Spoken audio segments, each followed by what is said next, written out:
again, all those, I don't think any of those components are actually interchangeable, and they've all been changed slightly, although what all the core components have.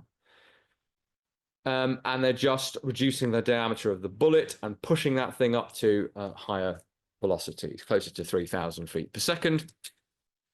Now, because the bullet is even smaller in diameter than the 5.56, it's 5.45 millimeters, they are making the bullet a little bit longer to compensate for that. So bullet, very similar ballistics, actually. People will argue back and forth as to which is superior, usually depending on whether they're Western or ex-Soviet Union.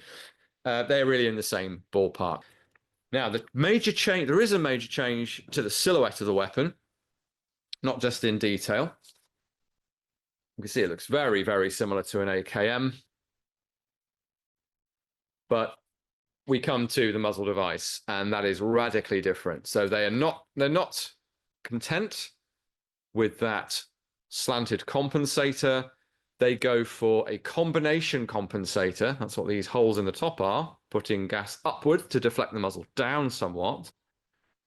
They go for a brake. So a muzzle brake, like on the end of a Second World War onwards-ish tank gun with a chamber, or chambers, and that's pushing gas against the faces of the chambers to pull the whole weapon forward against the recoil of it coming backward. And it's incredibly effective. You really can fire at least short bursts really quite accurately out to sort of, well, 50 or 100 meters if you with a bit of practice. It works incredibly well. The downside is that it's sort of for Simpsons fans, it's sort of a loudener.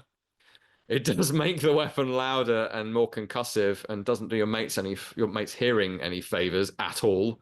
It also creates, so the enemy is going to potentially hear you from a little bit closer, a little bit further away, I should say.